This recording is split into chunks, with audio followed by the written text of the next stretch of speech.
you since I could remember, that told me I had to be within the lines of 2 degrees and 9 to 5. And I've been working after work since last September. Working after work, yeah. I stay up late on the weekdays. I never tell when we say. I never wanna look back and wish I could have been. I'm never gonna regret the hours I've been putting in. So take a chance on faith. Your mind's a boundless place. So take a chance, take a chance, a chance on faith. So take a chance, take a chance on faith. So take a chance. I never wanna look back. Take a chance, take a chance on faith. Take a chance on faith.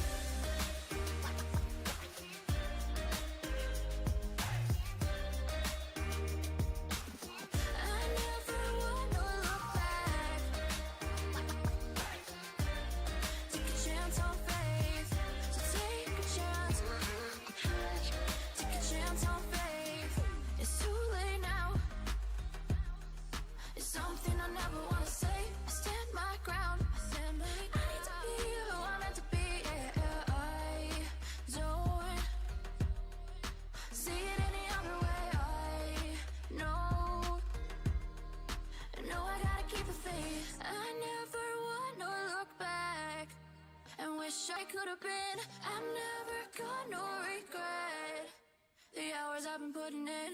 So take a chance on faith.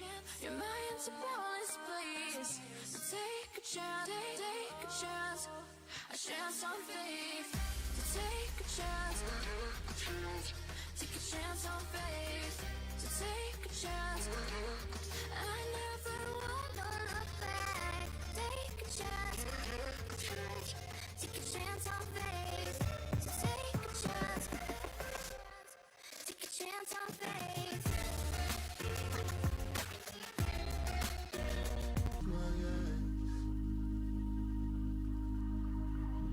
I'm falling in this deep immerse. Would you ever show me truth?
Is this life?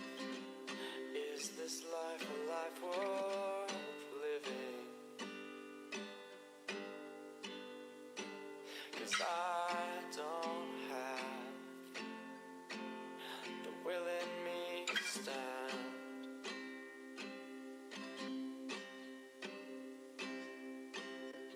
Is this place a sight worth seeing?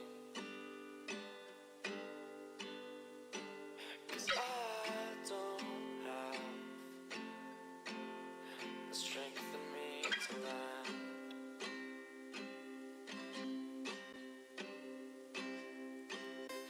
And the sun sets on the horizon. Who knows how far we'll have to go?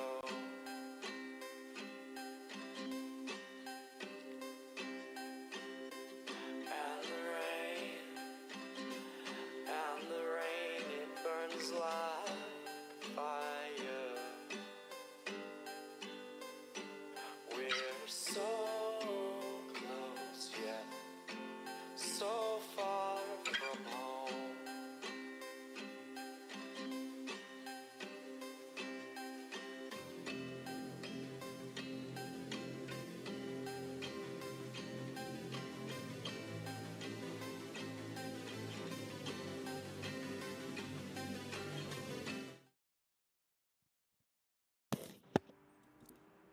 I managed to make it work! Woohoo! This game is fantastic.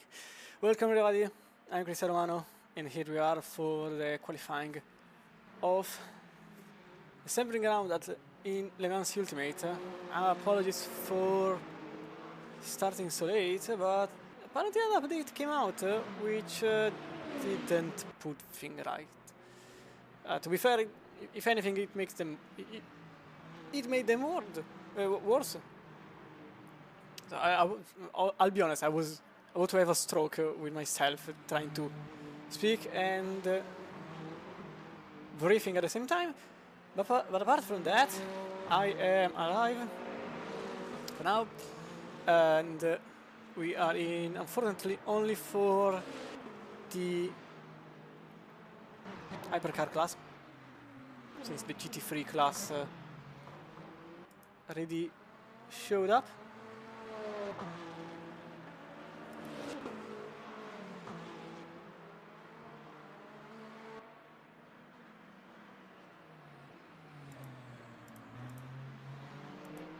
So we'll go with the hypercar. Does it work? Please, at least this can. No, okay, I give up. I completely give up at this point. This game is not really helping me. Why is my tower off? I think you can understand I'm enjoying this situation, and with enjoying I mean help. Things aren't going smoothly, I'll be honest. Anyway, we are here at Sebring, the bumpiest racetrack in the world. Did you know that this was a World War II airport? Because it was. If you didn't hear it for at least 634 times, this is your 635th time. You're welcome. We are here with William Glover at the moment, going on the not so paved racetrack, and he just set a 150.6. This is the first lap, so I doubt anyone will be already on pace.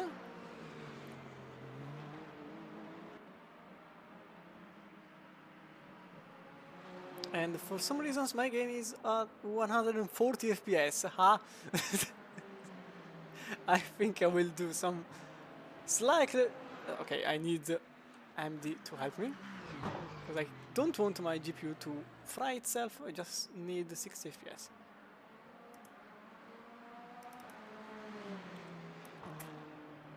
Here we go, way better.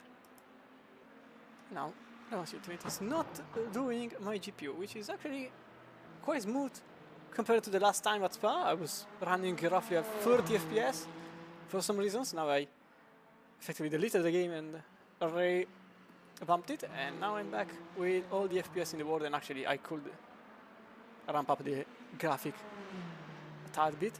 Anyway, Daniel Krebs for now sits only 3 milliseconds away from Domoz's keys, and I can do this actually. Top time is 1:48.632. Daniel Krebs for now is demolishing it. Absolutely going furious. 7/10 below what Kiss did early on. Although Kiss also made an improvement, setting a 40.3, so there is still a 10.5 of difference, and matter of fact, you can see now the updated time, because now it's 46.8 the time to beat, and Daniel Krebs requires a tiny bit more. It goes quicker in the second sector, but he was slower in the first, so net of 90 milliseconds off. As Brown is now in second place, and Modern goes in second place, stealing the position from Timo Brown. But we are still with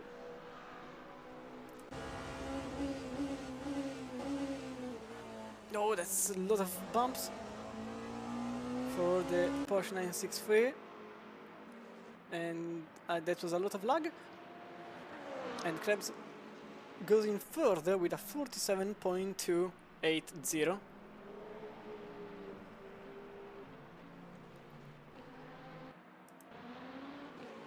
Will Modern go quicker in the number 5? He does. As it stands, he is absolutely demolishing the competition. 40.1 for Adam Modern. That was extremely wise. I think he lost the time, unfortunately, but Jill Saleman is quicker in his Toyota number 7. 93 milliseconds off the pole lap only. And as the time progresses, we are starting to see the first battles in qualifying, because you can see now top 4 is just 4 times apart.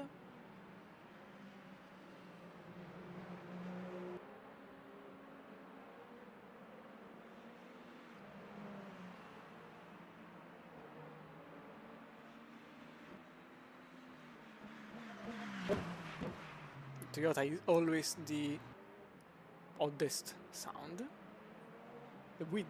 The weirdest rather. A 10th and a half practically off the pace. And he can still improve, although this was worse than his first sector early on.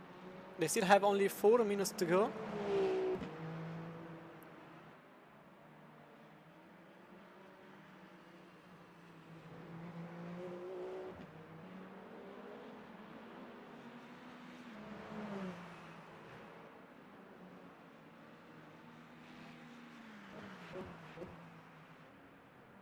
I'm still looking at him because it is a 10th and more than a half faster in the second sector, so this could mean that those 93 milliseconds are still there up for grabs. There is still a chance for Gilles Sullivan to make it into first place. As he goes over the curves as quick as possible, as close to the barriers as physically doable, and he goes quicker by a 10.5. 46.703, and those were my frames, and that's the quickest lap at the moment all around.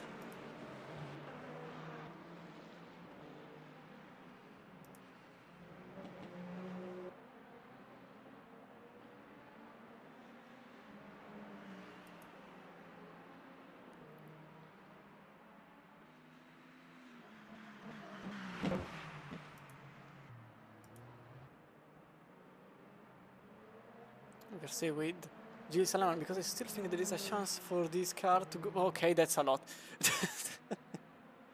Okay, that's more than what I thought it was possible. It goes nearly half a second quicker on a single sector, better than himself. So this could... Okay, no, never mind, because Modern is now nowhere. He disappeared. Oh, okay, he's in the garage. But he is now in the lead. of the qualifying session, but clearly Gilles Aleman can still make it. He's 3 times away from pole.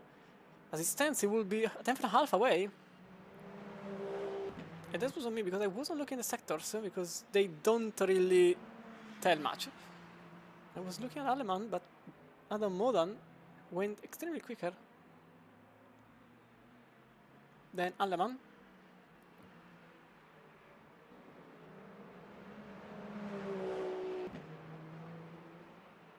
Still has a minute and 12 seconds to go. He does improve, but it doesn't go better.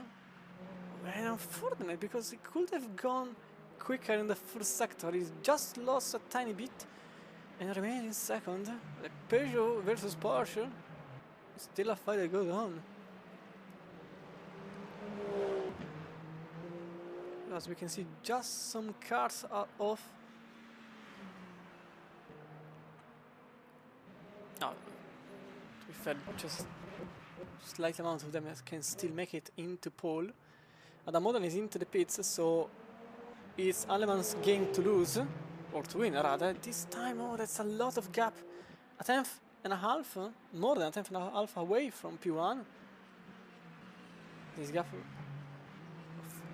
a tiny bit more than a tenth, is just there.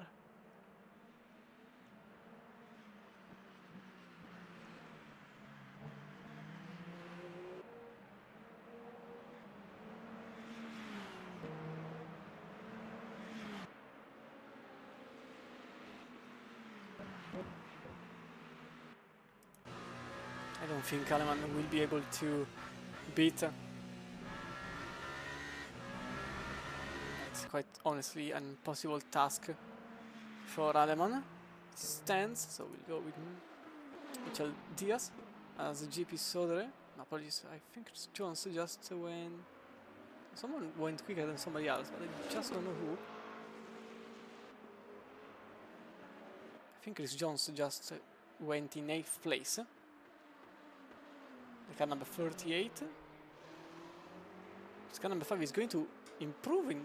well, he did improve in the first sector. Will he remain ahead of himself in following sectors?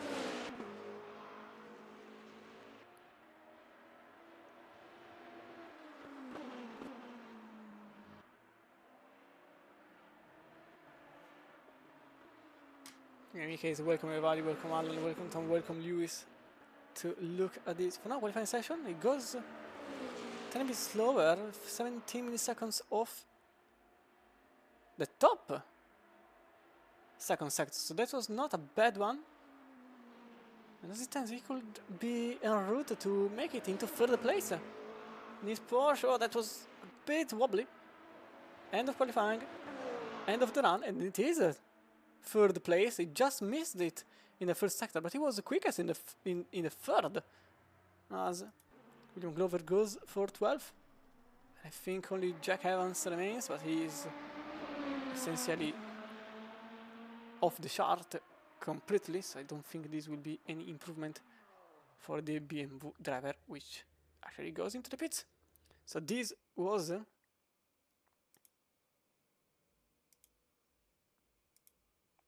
your qualifying. Adam Modan leads in front of Gilles Aleman, Mitchell Diaz, Domingos Kiss, Alpha second away, and Timo Brown, with Johnny Murasaki a second away. The episode of Chris Jones, Frank Silevi, and Cody Besselink follow in 10th place. Then, I have to turn it. Then Craig Hill, William Glover, Peter Van Lieshout, Jack Evans, Bruno Almeida complete the top 15. In GT3 class, Dominic Hilliner leads the way in front of Bartek Radovic, Timo Bigot, Angela Scotti, Yannick Fleurs in 5th place in class. Then we've got Adam Brown, Reserve Robot, Jan Barf, Carl Van Horn, Tom Curtin, Tom Brunel, Marcus Schaber, Mark Stewart, Smoothie, and Rudy Vermeulen completing the session.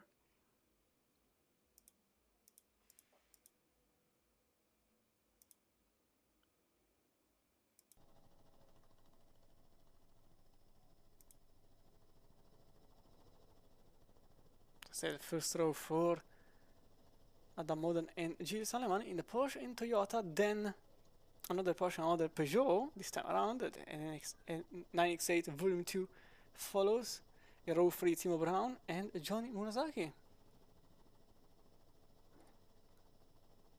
JP Soder and Chris Jones follow in row number 4. Frank Sedivi and Cody Besselink in row 5 with, I don't see the worst Peugeot possible here. Craig Hill and William Glover are in 6th row. Peter Van Luschut and Jack Evans are in 7th row. With Bruno Almeida following. Then Dominic Illigner is the lead in a Corvette with Bartek Radvik and Timo Bigot in 18th place. Scott and Yannick Plus follow. Formation lap has started. And Alan Brown and Vladislav Zrobat are in row number 11. Row number 12 being held by Jan Barth and Carl Van Horn. But we will go on live to see the very start of the race. So it's from... Can I have the Helicam? Yes, I can.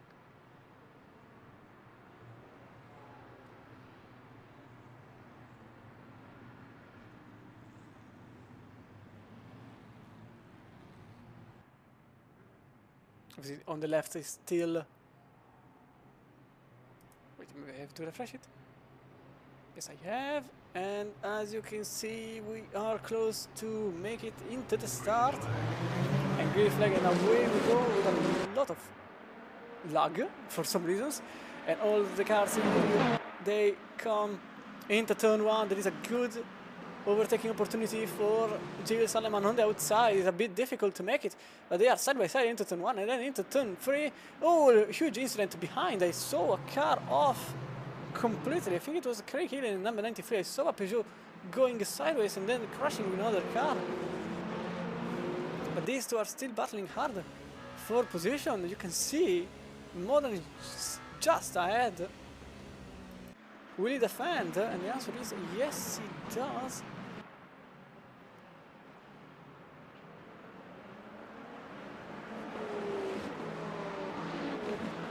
But will he maintain the position? And the answer for now is yes, he does.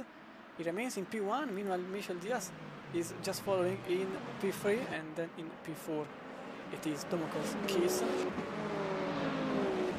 It's an immense incident between this Peugeot and another car, which I think it was Jack Evans. So, oh, there is an overtake there between two BMWs. You can see, oh, that's BMW against BMW. That's Rudy Vermeulen and Tom Curtin battling for position, with Vermeulen taking 22nd place overall. Okay, here, which has to take some evasive actions back at the top of the standings. It is Adam Modern just ahead, but I can see a Porsche behind that trying an overtake on what I think it was Cody Besselink. As a matter of fact, it is the Ferrari against Porsche. You can see that Porsche takes the pace, and that's Glover. And that's 3 wide into the main straight for a brief moment as the Porsche takes the position, and Cody Besselink now follows.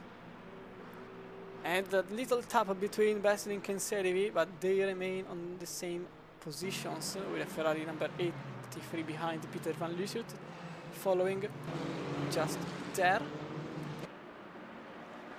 But at the very lead.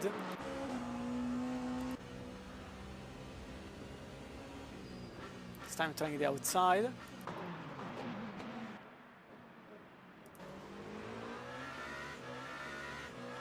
Yeah, side by side, there could be a move here.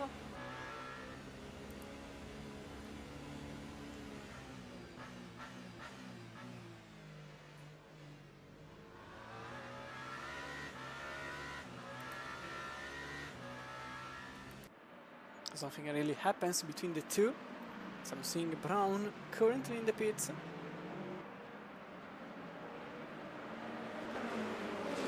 Moody and Evans ready with damage.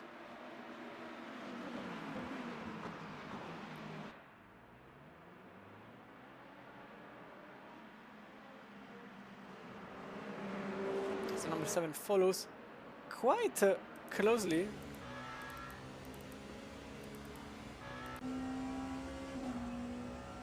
You can see the Toyota on the right, and this time the number 7 goes through, and Jules Salaman is now in the lead of the race, and Michel Diaz is very close to make it a second one. I don't want this camera.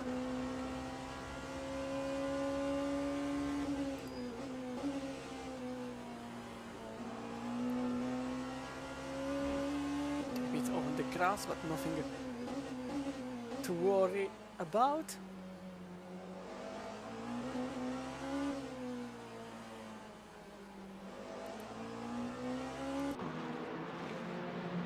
I think Domokowskis has a real chance to make it into third place.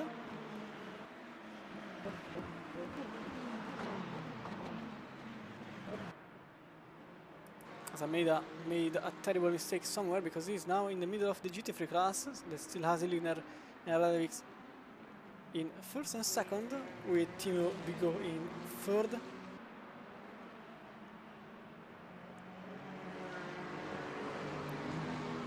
Oh, that's a lot of grass for the Ferrari, which is now back behind the McLaren for a brief moment, because it is now back in front.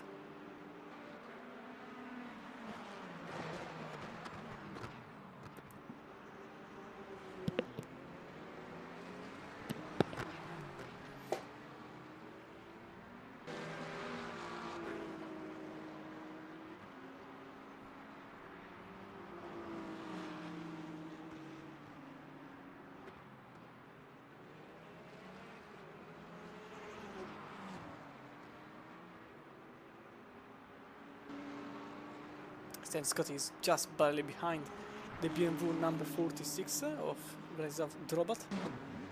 Ooh, that's the Ferrari off. Because it is now behind us. I have a car off, I'm pretty sure. Just not sure where it is. Back to the front of the field, you can see the Peugeot going extremely wide there. That's Domokowskis being followed by Johnny Mozaki. That's Craig Hill losing a place. Oh, that's Craig Hill with issues. With a lot of issues, I think, because this car is going quite slowly. I wonder the reason for it.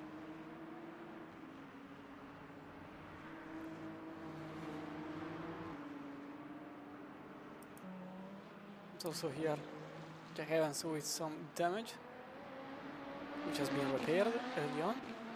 In the meantime, back to the very top of the leaderboard with Timo Brown. And oh, that's a lot of action between the two Porsches, with Adam Modan, which had a very good qualifying session, but then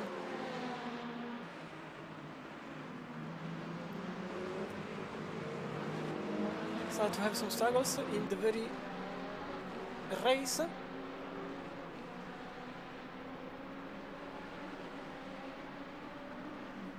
For now, there is some gap between the two. Oh, that's that Peugeot went quite wide on entry, losing some time, but not too much.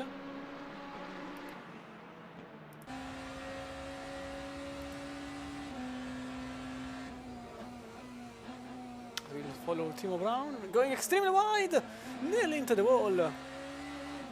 That was a massive mistake for the BMW driver.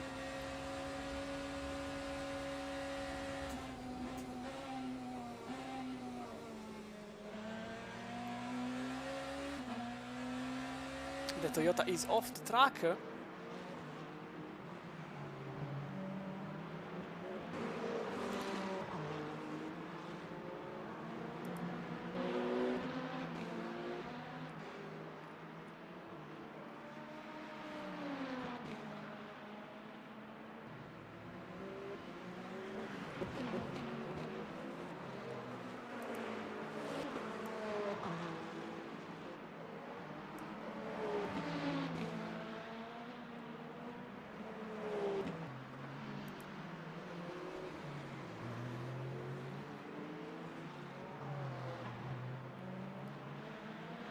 So after the mistake the BMW made, the mistakes rather, now John Murasaki managed to overtake Brown, and the car number 15 just has to make the overtake on Toyota. Pace difference between the two is quite a lot, so I suspect the pass will come in the following minutes.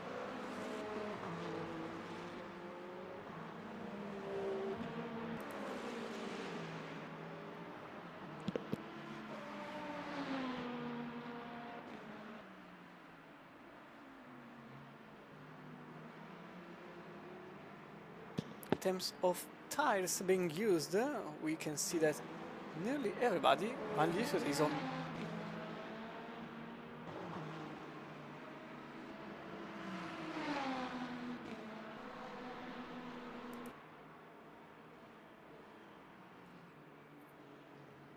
on hard tires. Oh wait, I think he's on... Wait, is he on wet tires? I think he's on... Because he's showing green, for some reasons. And I think he's on wet tires. So yeah, everybody is on the yellows, so the medium tire. The white patch is softer, and the red patch is harder, but there is a green one, and I'm not really sure what it means, and I really hope it's not wet. If for some reason the red forgot to be red. The first of the GT3 cars are... Now, I thought more differentiation in the tires there, but nothing to look at.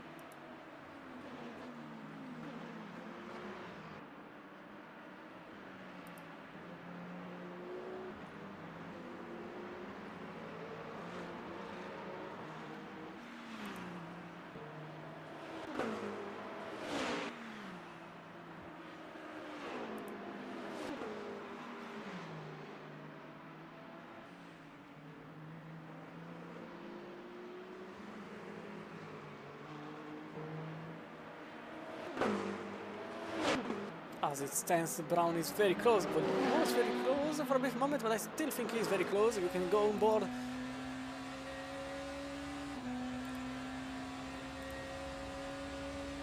For a brief moment with the BMW driver.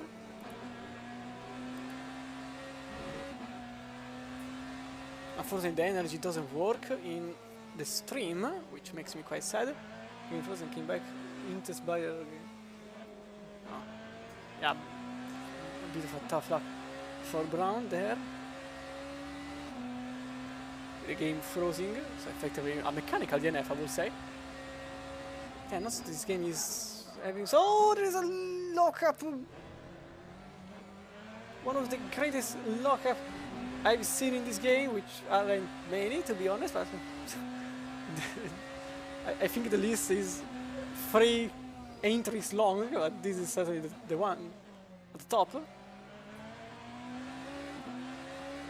But yeah, as I was saying, unfortunately we can't see the energy, which would be quite useful in the broadcast, but I suspect early access things. Yeah, I think you can tell by my voice that I'm not really happy with many of these things in the game. But you can hear the tires stretching and screeching.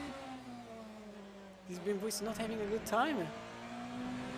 The pit stop will happen in a long time, but I think this time the time is right to go alongside. And as you can see, the BMW takes the inside line and overtakes the Toyota in the Bima into the bumps. But that's position done for Brown.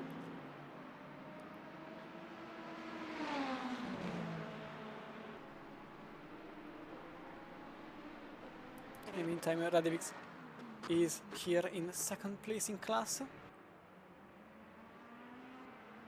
Just second and... oh, okay, just not really the correct word, but 2 seconds behind. When there is a possible overtake here between Glover and Jones. Oh, that's a lot of curb being taken there. And now oh no, that's another Ferrari. That's Besselink, police. Besselink is just behind them, so now this is a freeway battle for position number 9.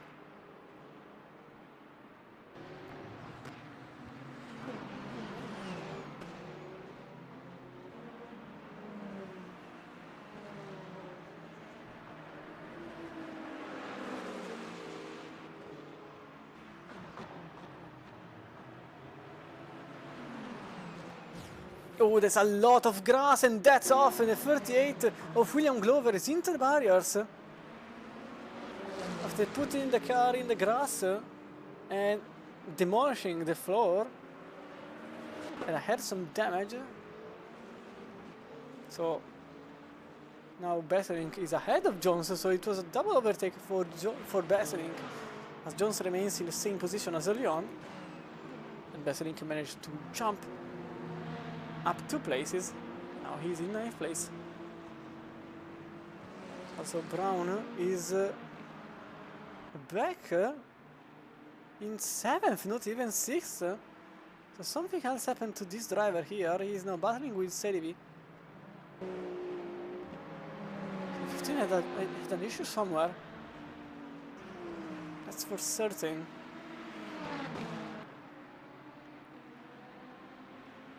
Esposito now tries the inside, but nothing comes out of it.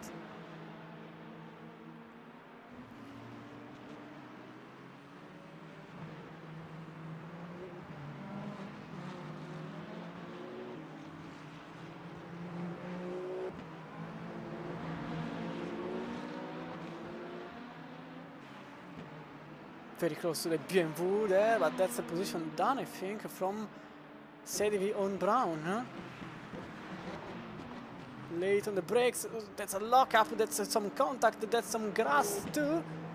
And that's the Peugeot ahead of Brown, but now in 8th place. I think some flat spots in the tires ruined this car's racecraft, because it is now finding itself in a bit of a situation, let's say.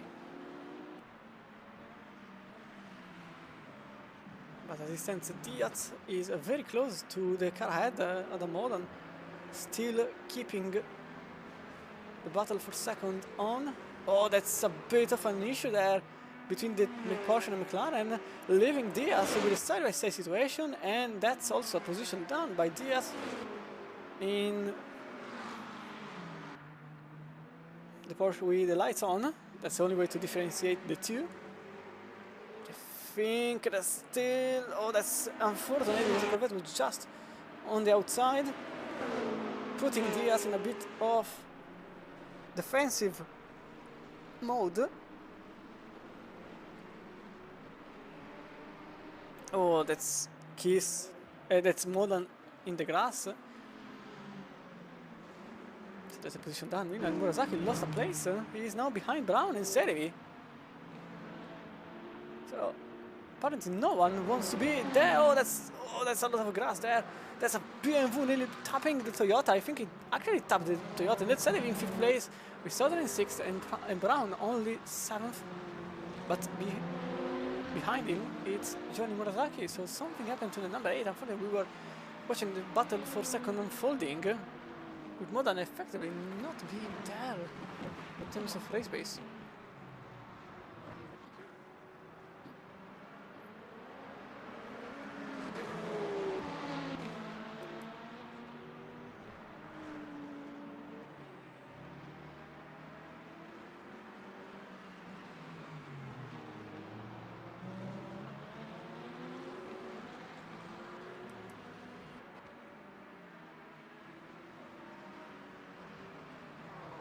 No, there's another lockup there for the number 15. So the tires are mashed, quite likely, for Timo Brown. As 20 minutes have passed, there's still an entire hour to go. Stint usually on these cars is around 48 minutes, maybe 50.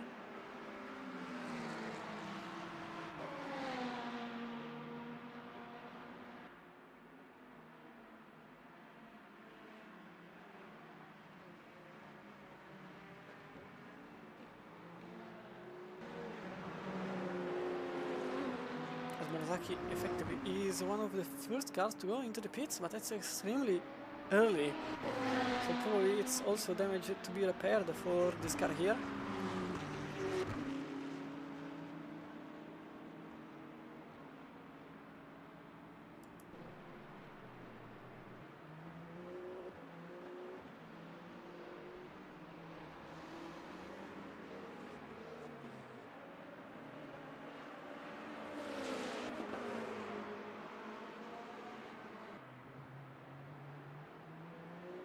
But I think Modern still wants the position. Number 2.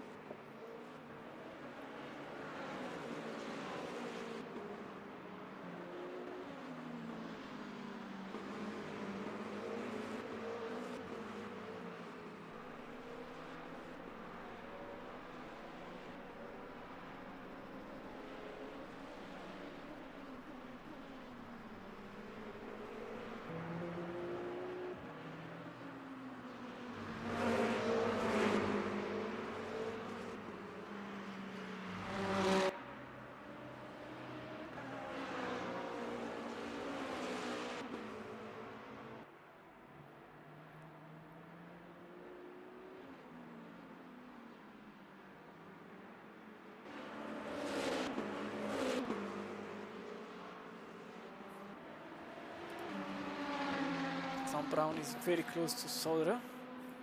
Again in a battle for position, so no, essentially put a bit of spiciness in these first 20 minutes.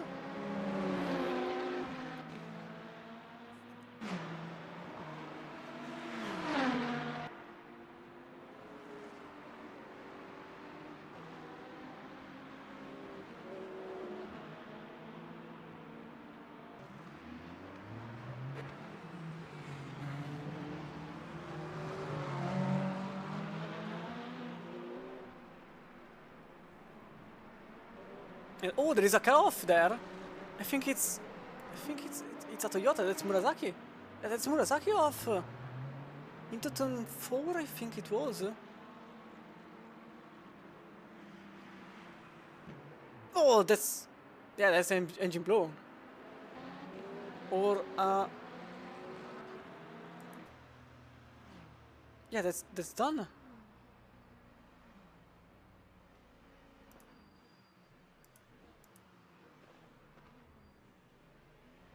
I think he's running on hybrid.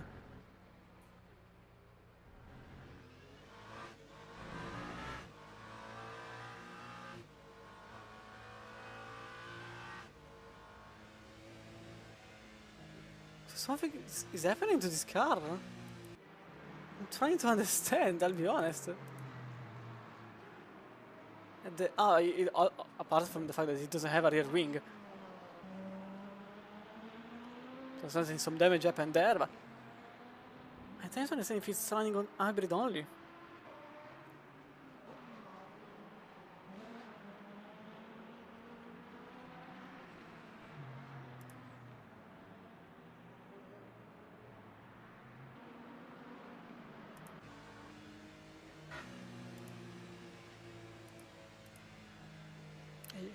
Here the car, it's just not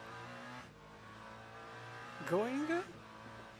I am having so many questions.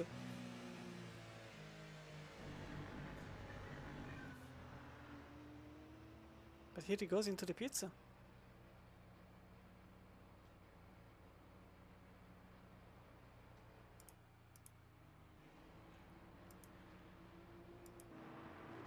Very odd situation there. Anyway, back to racing. That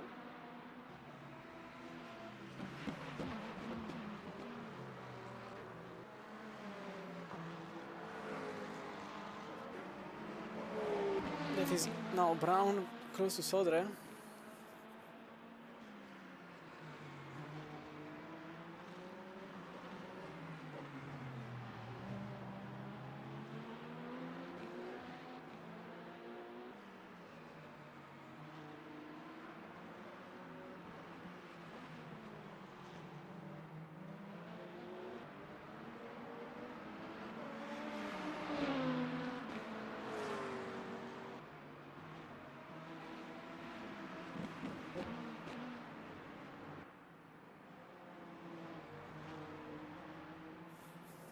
And there is also the battle for second place there, with these two still going one after the other into second place.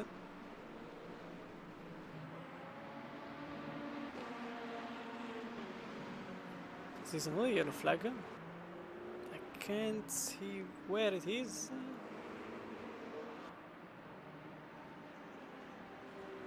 Oh, I think I found it. Yeah, it's number 59, it's into the wall without a rear wing. And that's a DNF for Schaber. So go back in. Oh, that's a free high situation in a corner with a BMW in the middle. And Modern is still not over with it. They are both with lights on, so it's going to be quite difficult to distinguish who is who. But what you need to know is that Diaz is still ahead of Modern.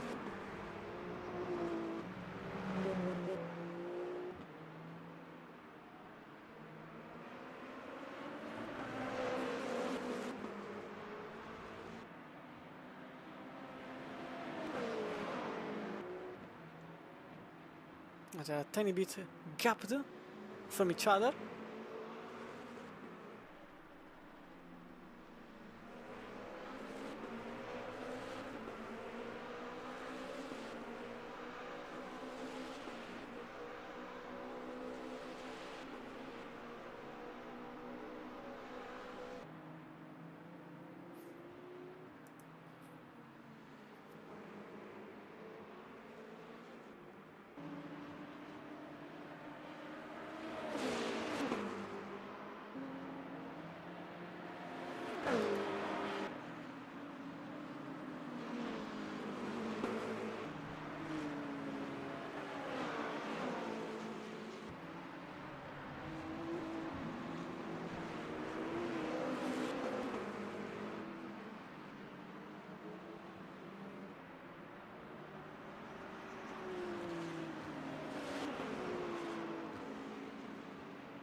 As these two are still following one another.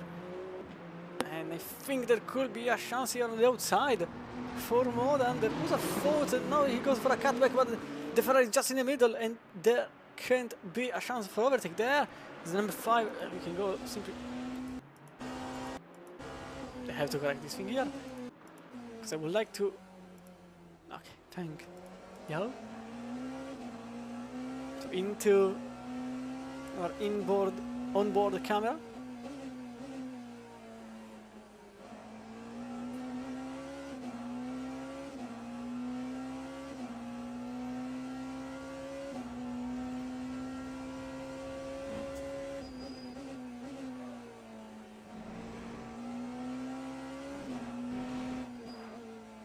Reminder that these cars are practically single-seaters in terms of positioning in the race car, and are very tiny. They are less big than a Ferrari 296. I especially took a Ferrari and not like a Mustang for the simple reason that the Mustang is slightly large, to say the least. There is a yellow flag ongoing. Oh, I can see why. It's Timo Brown. Timo Brown is not having a good time. He was off the track. And matter of fact, he is now 10 seconds behind his rival. Let's go back to 3rd place. I'm not showing you much of the GT3, I know, but it is simply because there is no battle in GT3 at the moment. And the real battles are here for now.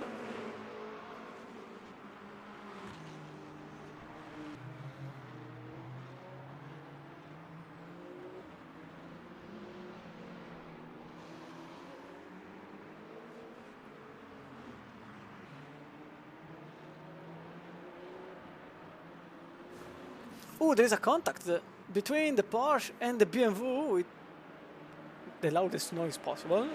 That wasn't necessary, but there was some contact. I don't think there was some damage, though. As there is also some more battle here. You can see the battle between Jones battling King Glover, with Jones in the middle. Also, this battle here is important, but you can see battle for second, sparkling with Modan going for the outside, Diaz going for the inside, into sunset. Oh, that's a cutback. That's smart. Oh, there is an incident there between the two, and Modan and Diaz make huge contact into the final corner, and that could be damage that has to be repaired. But here we know Modan is back in second. So probably it was just whoa, that BMP was in a situation, and here we are again for round 2, round 3, round 4. At this point, I lost the count, and Diaz takes the place from the outside. For a brief moment, or no, it does take the place from the outside, as Van Horn shows a yellow flag. We can see the situation quickly. Oh, he is into the wall for some reasons. And that's side by side. Diaz is on the inside. There is more contact. Oh, they are both in the grass. They are absolutely having a blast with Modan behind. This is going places. They are 5 seconds in front of their opponent and another 8 behind Aleman. So at this point it's just their race to go on.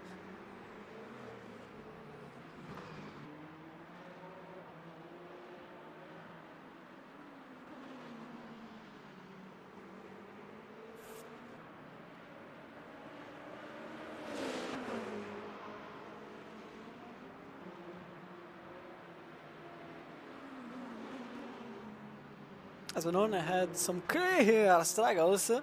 These two were battling hard. Oh, so that's some more grass.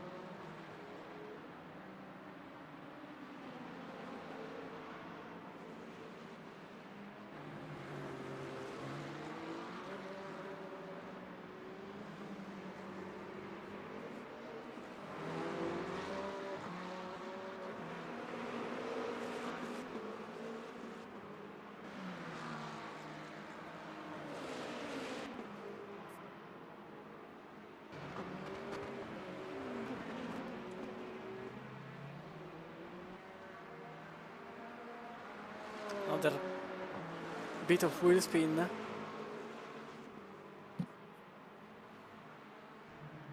For Modan. And now passes McLaren of Bartek Radovic, currently in second place. So it's important to also mention the fact that the GT3 exists, and now there is a bit of a gap between the cars, and that gap will probably be filled in the upcoming minutes. But we have now time to appreciate the GT3 field with Dominic Hiding in first, Radovic in second, as I said earlier. Timo Bigot in third, Vladislav Drobat now is in fourth, Vermeulen is in fifth, with Jan Barth following in sixth, Curtin in seventh, Van Horn in eighth, Brunel in ninth, Stewart in 10th, battling with a Porsche hypercar. Scotty is in 11th, Plus is in 12th, and then we have our DNFs in 13th, 14th and 15th place. Back ahead, because you thought it was over, it really isn't. This one is still going on. There is also a lapped Peugeot, that's Craig Hill in the middle of the way, as it gives away space. There's also another battle here, it's the one between Bessel and Kim Van Lusut for 9th place in overall.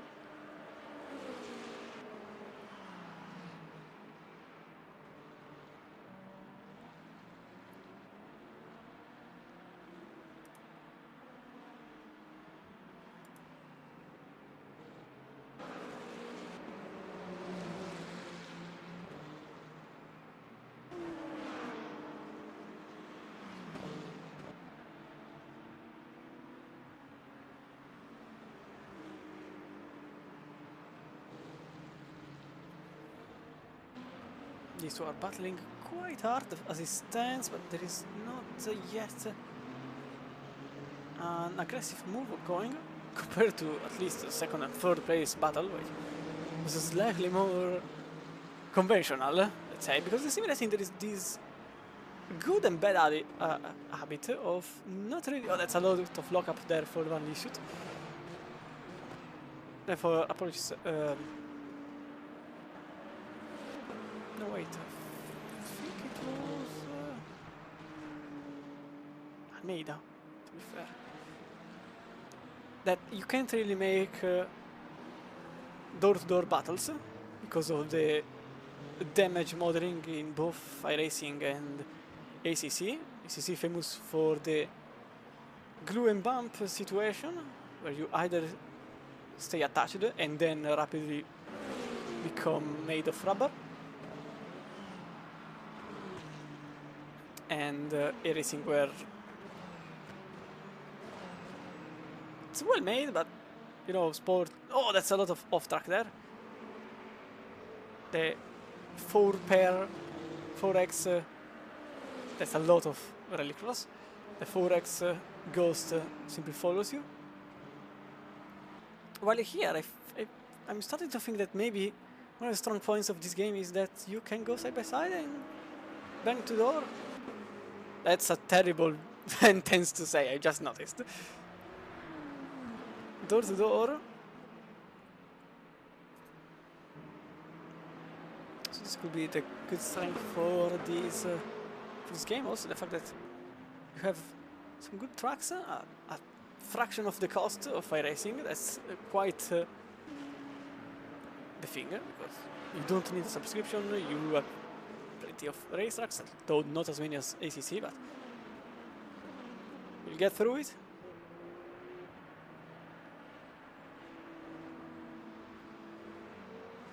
With hopefully sport games that somehow use this asset to make it to integrate the IMSA championship, the International Sports Car Association. It was. Can't remember if it was International Motorsport Sports Car Association or something else, but I think it was. And you will say, where is the international part? Where? Canada.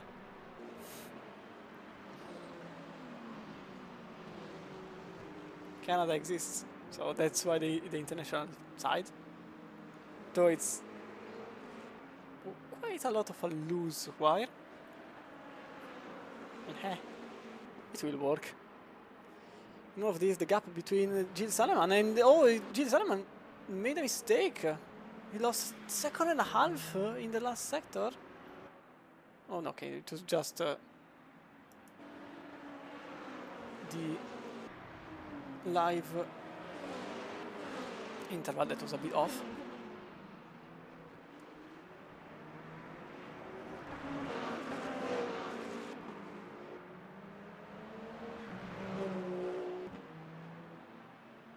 As the night approaches, lights go on, and I don't think that these two are actually gaining though on the car ahead. Unfortunately, I don't have the last lap, which is quite. Oh no, okay, I was correct. Gilles Salleman did lose a second. Modan's last sector was a 40.8, 41.6 for Alain, and then a 29.4 in the second sector, a 29.0, a 28.9, apologies, from Diaz. So something is happening to Aleman. This car is going extremely slowly. And the gap is actually going down. I thought it was just a live interval thing. They just lost another 4 tenths.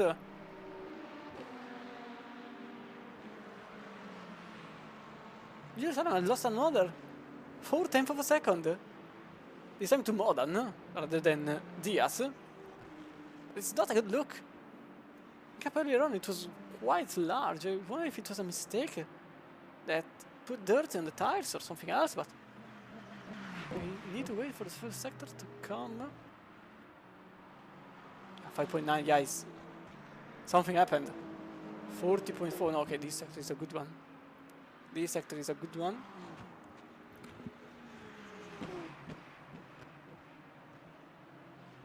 .8 for the two following. So if anything, it was either a massive mistake somewhere or something else, but I think he's back on the normal procedures. Just to be safe, I will wait for the second sector to appear.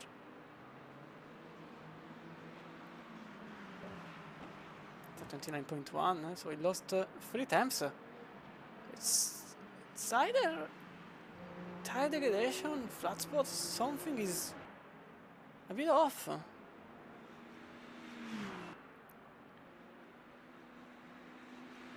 Although he could just be doing some tire saving management, that's also a possibility.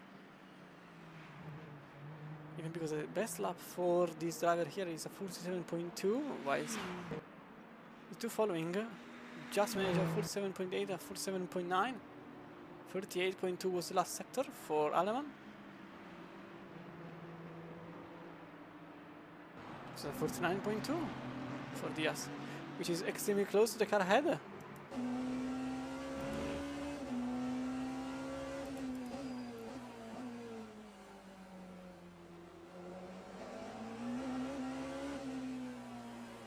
Kibona going a bit loose there on the left hand.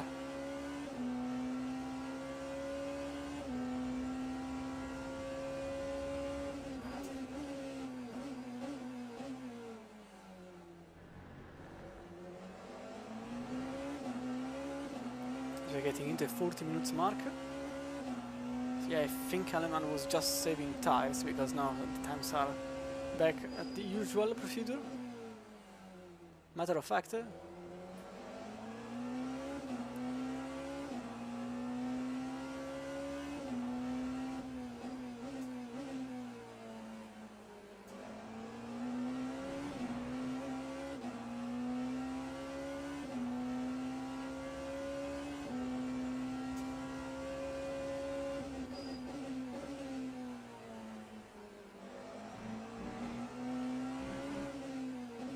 he's losing a ton of time now.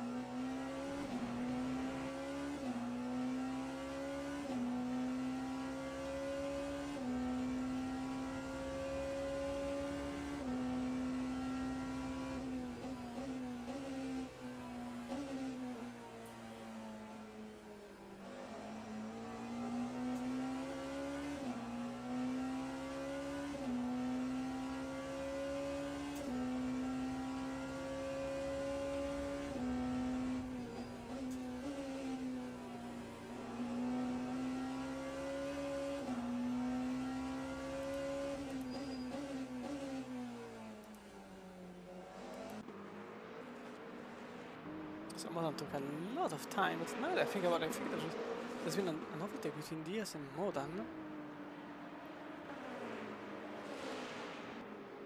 Oh, yellow flag show. Oh, that's a truck.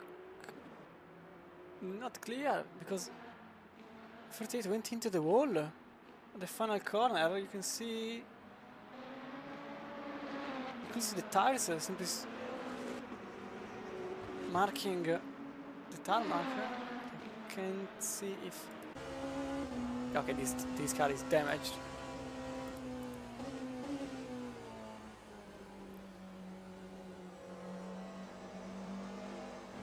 Yeah, something happened to this car. Having so another incident there. Yeah. It's another bit of damage for this car here. So Glover was in good 11th place. And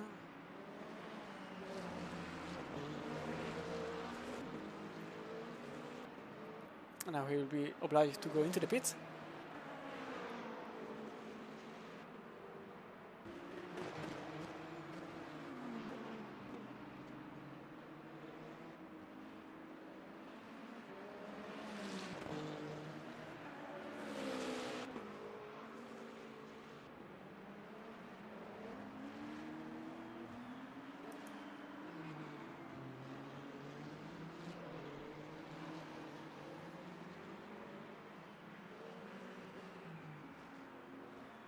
Oh, that's another grass. I'm just seeing if we can manage to keep the car on the racetrack for the time being.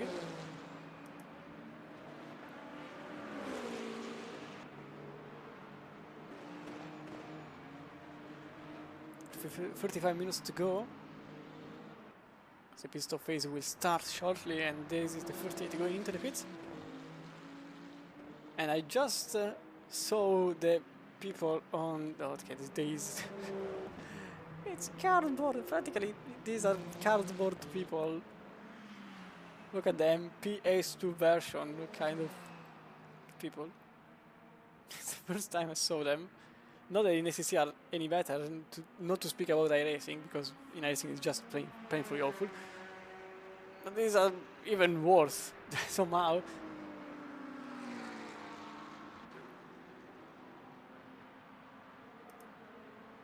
As Aleman just passes alongside the car currently in the pit. As Glover will require quite some time of repair.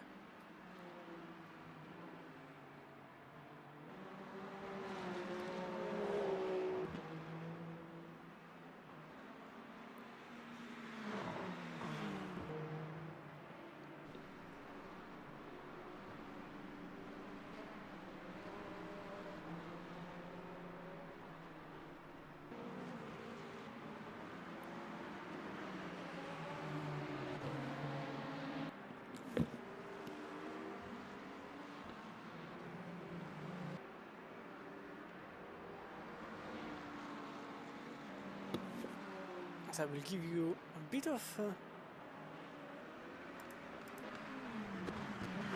apologies, I forgot this. Bit of not this one, this one, this one, not this one. Okay. I'll give you a bit of on camera for a lap with Gilles Salomon before he goes into the pits.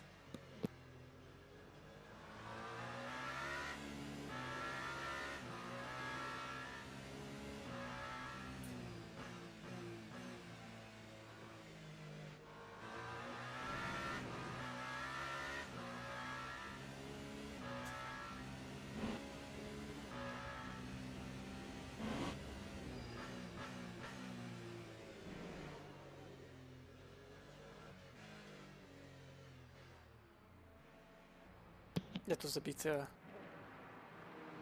convenient. As I said it, obviously the cars are into the pits. They still have to get rid of these ones.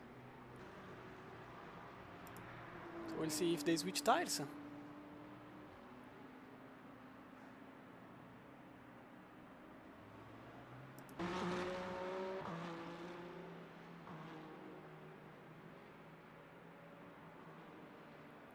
As Domokowski takes the lead of the race. I think it's going to be not too much time for Peugeot, as Idegner is still in the lead, and Bigo was the first of the group to go into the pits to change the tires. Oh, that's a bit of a mistake there for the 46. As you can see, passing through is Gilles Salomon.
as this was a little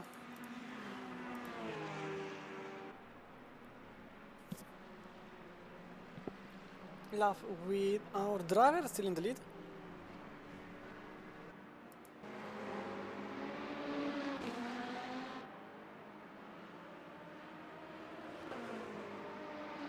I don't think Modern took the tires. For a brief moment, my brain didn't effectively think about this particular issue, but I think quite surely, because that's the only possible reason, that Modern didn't take the tires. Now, will this gamble work? That's a tough question, because I don't know.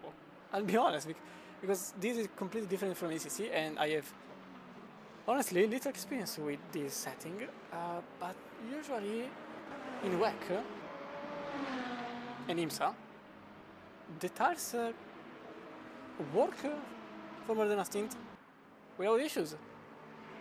So this could be more than a gamble. This could simply be experience in the endurance world, as Blue Almeida is in a bit of a tough situation.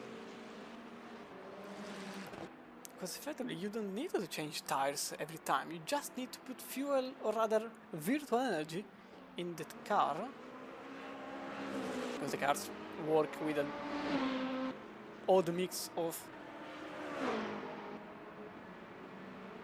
electrical power and Diaz made a mistake. He is now behind Keys.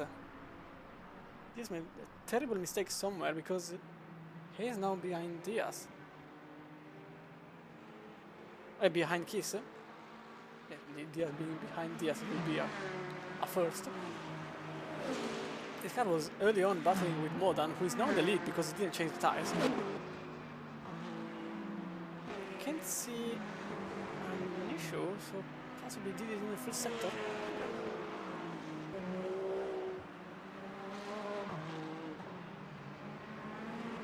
Or he repaired the car, maybe it was too damaged to go on.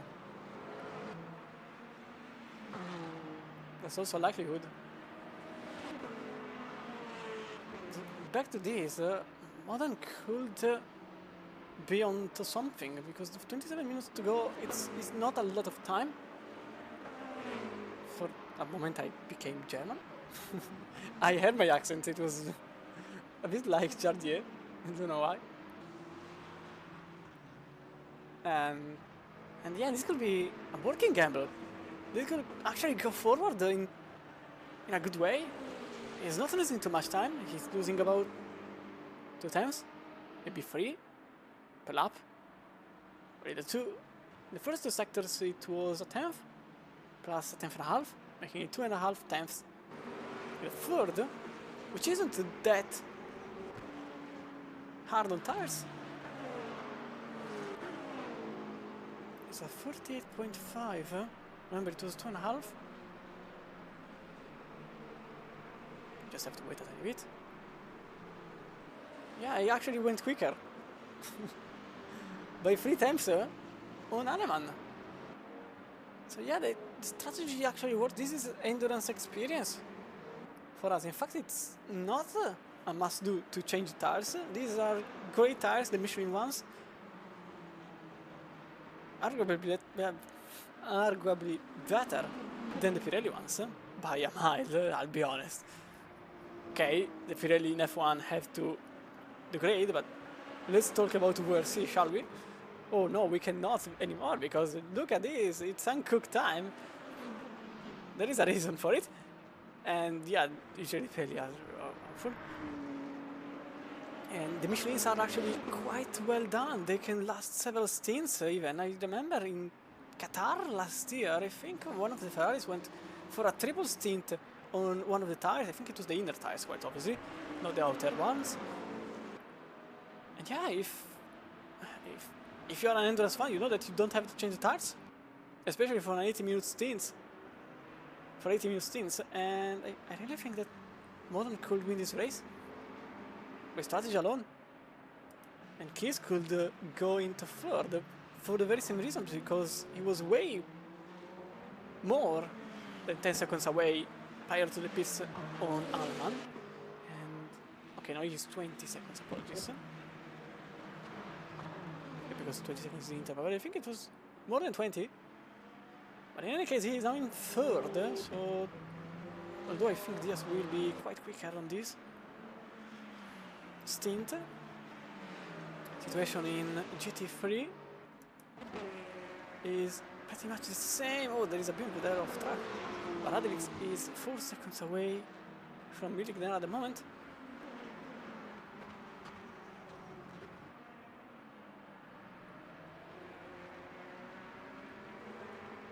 Oh, there is something here because Diaz is going alongside Chris on the inside, and that's an easy pass for the Porsche. He's not defending that much, possibly understanding that this is not a tight race. Matter of fact, there is already some gap between the two.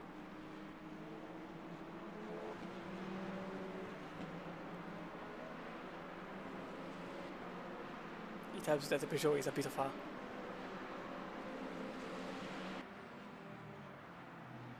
how do I say it? Not competitive car.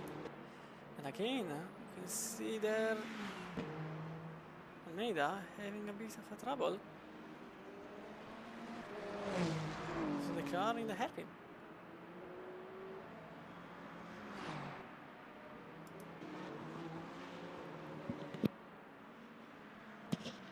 In any case, now Diaz is 21 seconds behind Aleman, and already a second and a half in front of Kies, which obviously is not really in this fight.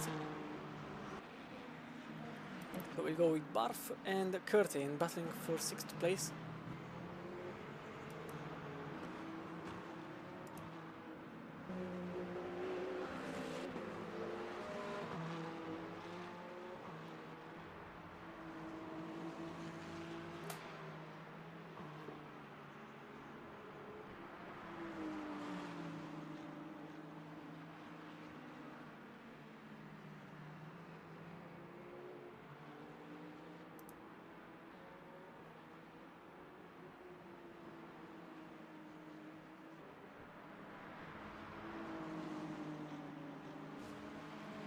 Oh, that's a lot of contact for the BMW into the wall, scratching the left side of the car on the wall. That's a Peugeot passing through, possibly on the outside.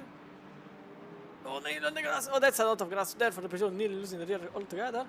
Then going into the inside, this could be a good chance for the Ferrari to make a pass.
Still Alpha second only between these two, with the first sector, which was a good one for Curtin compared to Barf. Second sector it was the opposite. Oh, that's a lot of wide line for the BMW driver.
Now there could be an overtake there as Almeida is now with the DNF.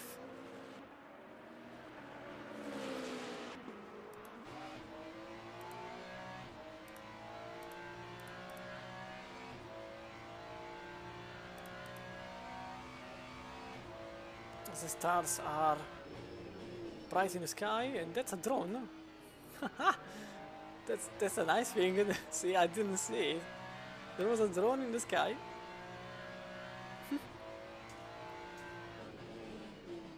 These little things are always fantastic to see.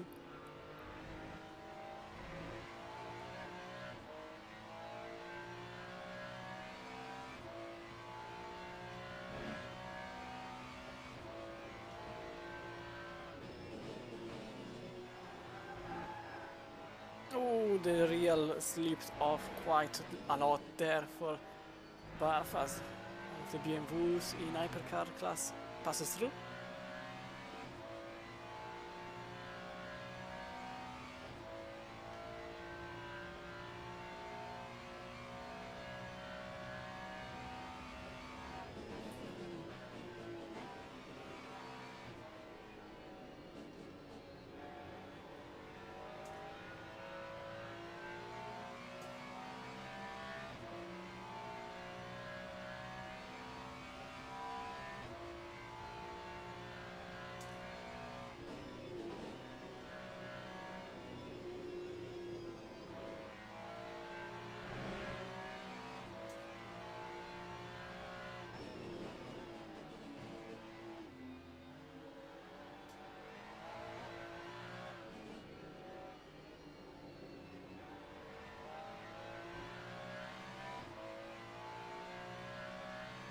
Yeah, no problem, Nagua.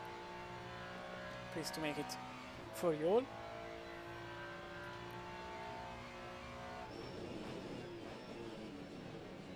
Oh, there's a lot of off track there. Well, off racing line rather for Barf, but I don't think the challenge is still on for these two.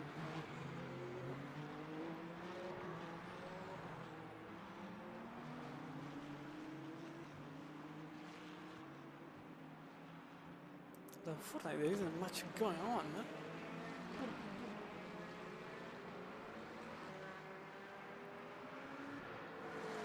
So Modern is still ahead of... oh, there is a yellow flag. Someone is off. Don't know how... where. I found it. It was Yannick Fleus. And it is still Yannick Fleus having a lot of troubles there without a rear wing. And into the wall.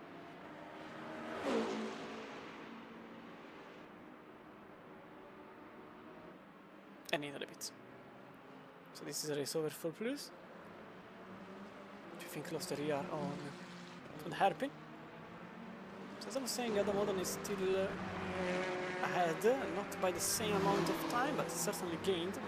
Remember, he was early on 8 seconds late in the standings. Now he's 8 seconds early. 9 actually.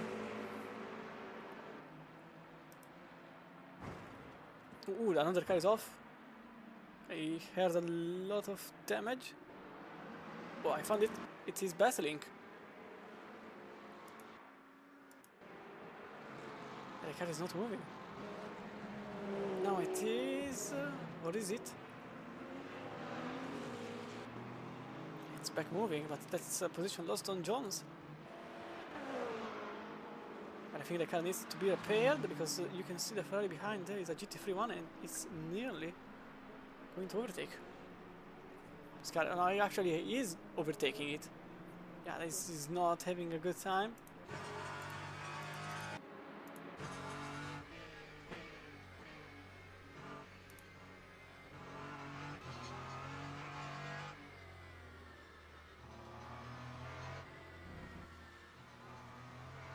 I think he lost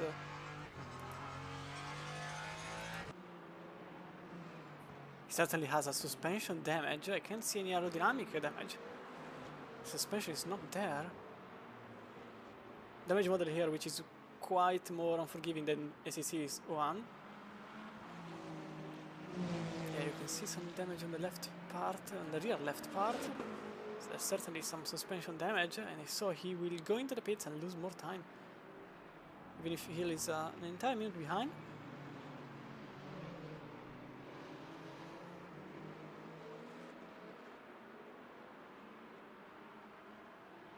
Oh, that's a Porsche going through. I think that's the leader. No, that's Diaz in third place.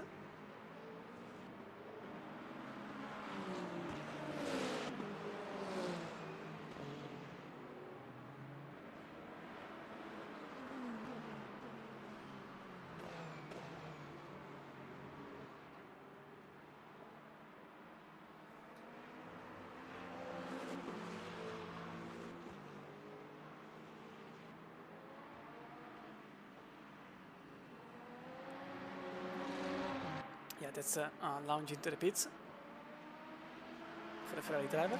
As the robot is in a bit of an interesting situation. He's just a second and a half behind his opponent in third place, as he managed to gain some time from Bigot. Let's say in last lap, that's for certain. But Roba gained half a second in the first sector. Lost 8 times in the last one, but this just means that you can do it.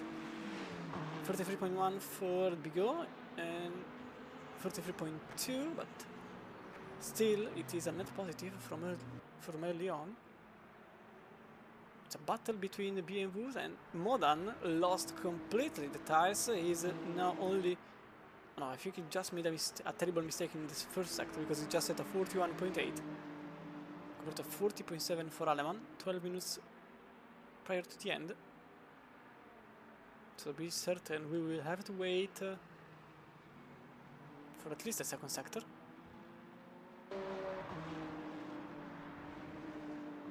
It is a 30.0 for Aleman and 29.3 for Modan, so yeah, it was definitely a car in the middle of the way, which clearly was picked up by Modan in the first sector and by Aleman in the second sector, making them both lose a second on their time.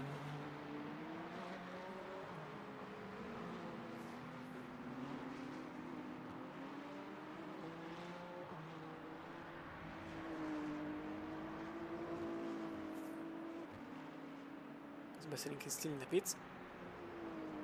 Oh, something happened here. Modan is now behind Aleman. There was a mistake by Aleman, by Modan. He is now in second place. Can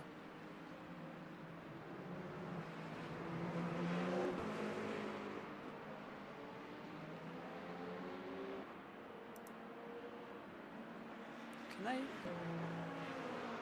see the replay?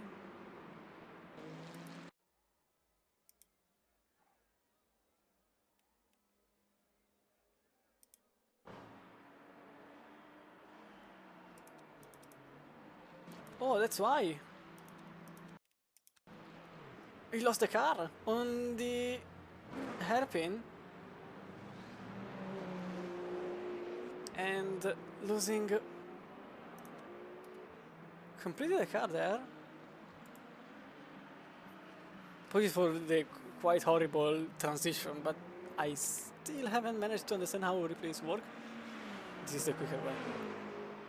As Murasaki is now a DNF. And Besselink is back on track. But this is why Modan is now in second place. He lost the rear on exit, and unfortunately this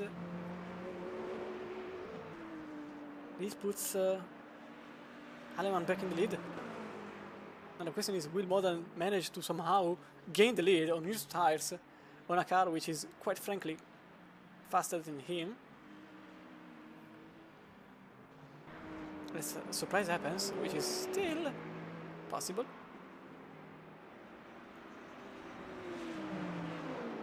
It's 10 minutes remain on the race. And M5 passes easily the BMW. Oh, that's a bit of a mistake there by Aleman. And every single mistake here counts. Reminder that Modan is quite aggressive. Not that it's a bad thing, rather it's actually a good one. You can see on the left the positions being gained and lost. Van Lieshout gained 5, and in GT3 class, Brunnen did 4 of them. Although that's overall.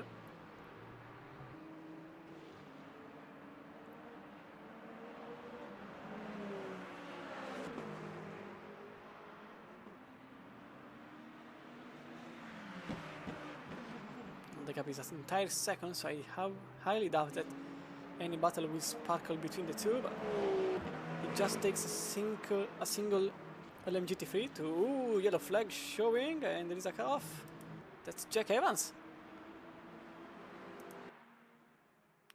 Without an engine working.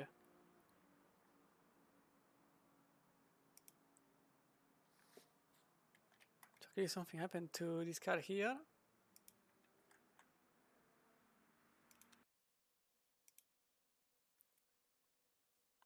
And let me have a quick look at it.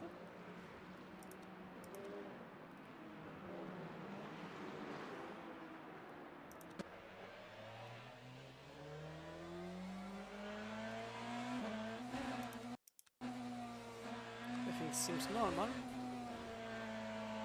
I just lost the drive. Yeah, you can see he just lost the drive completely. And now he's in the pits, obviously. Yeah, that's the race over for the number 20 with a blown engine. It's very odd there. We made another mistake.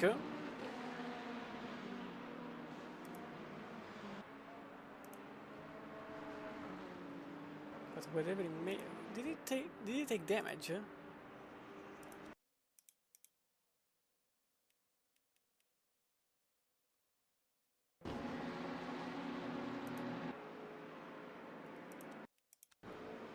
So this was...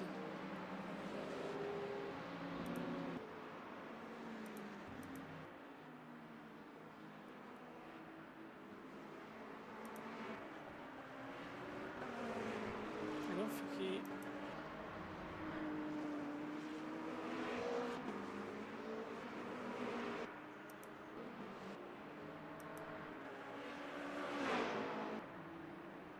Unfortunately, I can't find the reason for it. Maybe this was... Oh, I think he lost it there. No. I have no clue, unfortunately.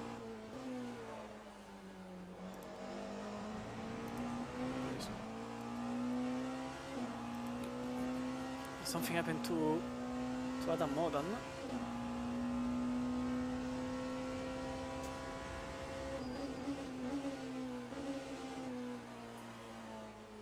6 minutes to go. There is still an 8 seconds gap to the car behind.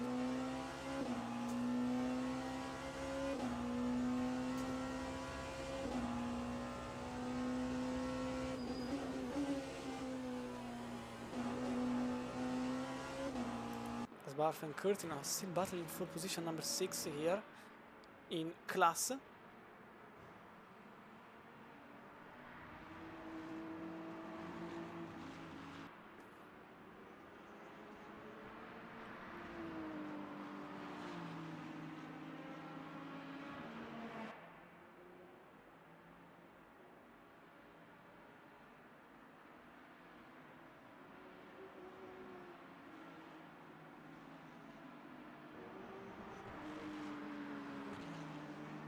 As Timo Bigot, this is a huge one. Bigot is with a DNF.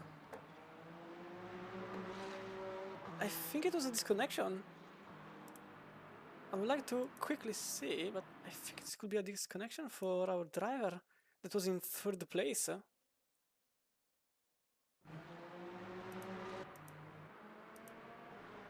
Oh no, he went into the wall. He actually lost a wheel. So something happened here. Oh!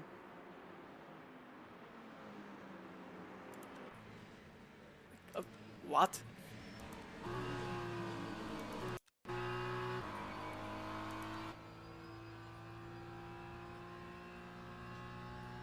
Oh, he hit the wall. Oh, he hit the wall. Just narrowly, but he did hit the wall and then demolished the car altogether. It was a very odd one.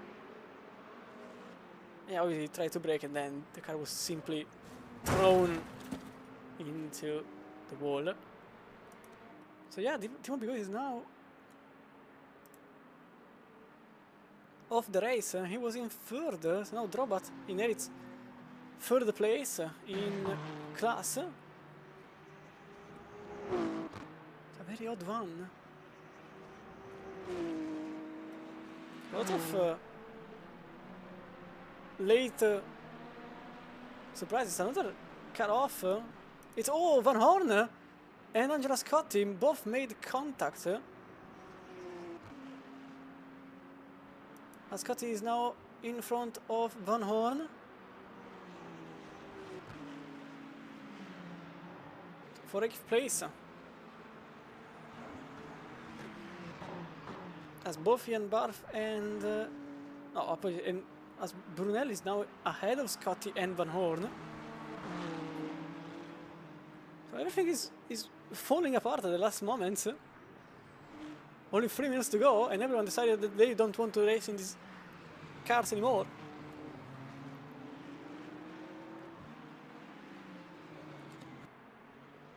As Ian Barth and Tom Curtin are still battling for 5th place this time around. Oh, that's the BMW off, nearly losing the rear and giving the position to Barth. That's the number 5.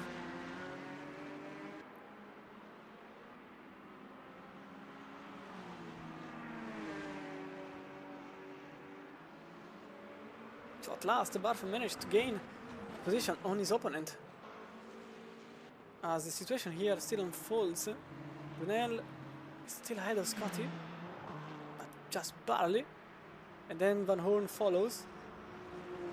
As Van Lieshout is going into the pits.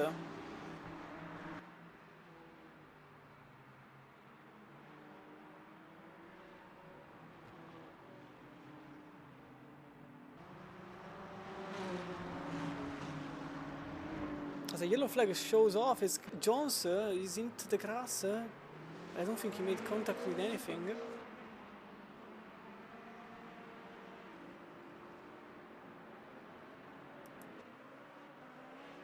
So he's now 14 seconds behind Aleman, and Diaz just follows 4.7. And this is the battle for position between Scott and Brunel, with 7th and 8th place battling.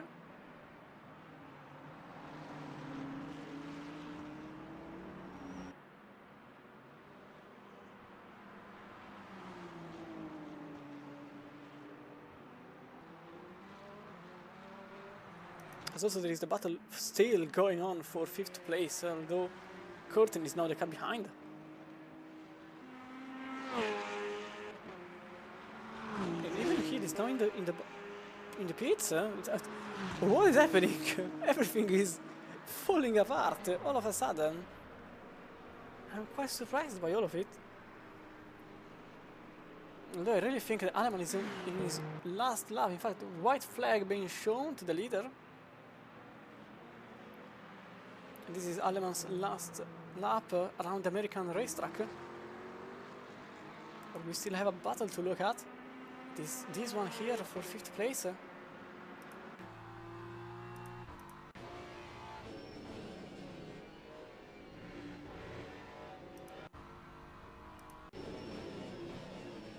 For some reason I'm stuck in the rear view camera.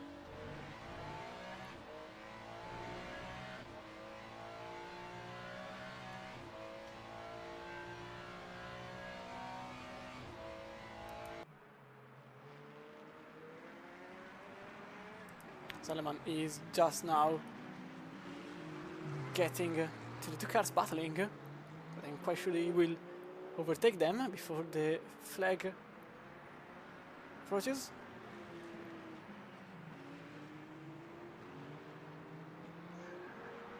As these cars are roughly 10 to 20 seconds quicker depending on the driver, and well, that's basically it, because for example Aleman managed to make a 47.2 and for example Van Horn made of 205.1 as a best, so nearly 20 seconds off. Anyway, this is Gilles Aleman that after an hour and 20 minutes and some battles managed to get into the very lead of the race, and now he's going to cross the line and win the race in hypercar class. Although it's not over behind, because you can see here these two are still going on. There is an outside move there at the very last moment for Diaz. Can he make it stick? Can he make it stick? Can he do it? And they are side by side, and that's the flag for Diaz. That's number 2.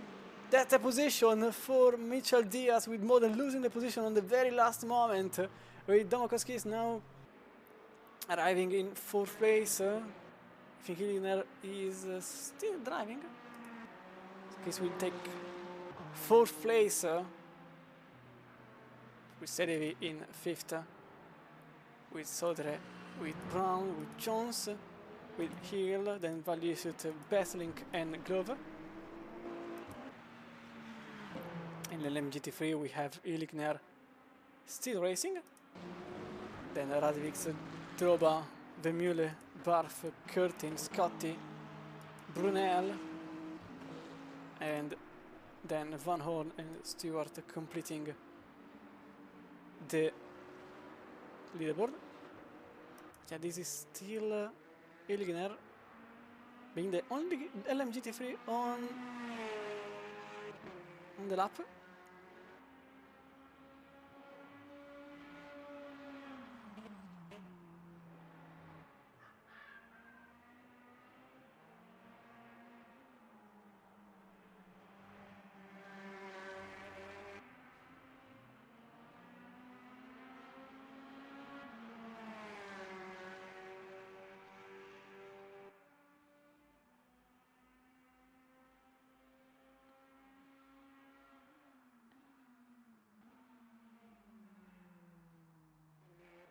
And that's the Corvette winning in LMGT3 class, with Dominic Iligner driving the car number 81 and effectively being the only car still going on. So this was tonight's race at Sebring. It was quite an interesting race, let's say. And also ended at the very last moment for Diaz and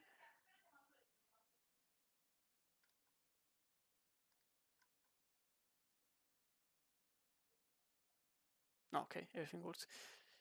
So for Modern and Diaz for position number 2, it was a very tight one, but this was it for tonight. Thank you everybody to have followed. Oh wait, I can do this actually.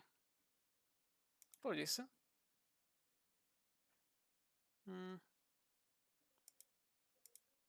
I can do this. Haha, this is way more useful. So you can see here, apart from how it started from. Okay, that's why. So Gilles Aleman wins in front of.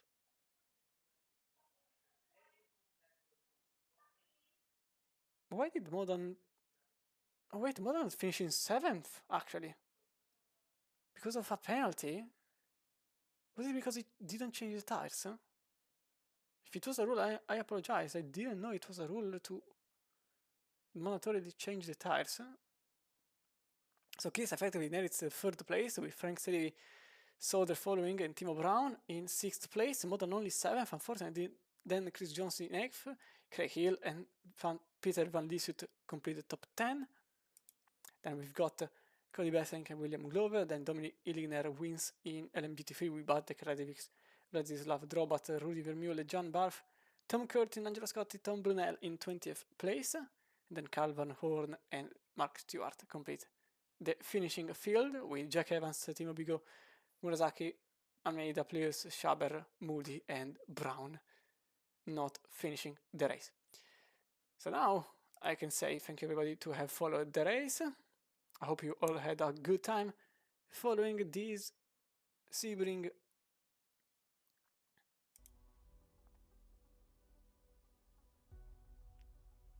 race. It was a quite interesting one, let's say.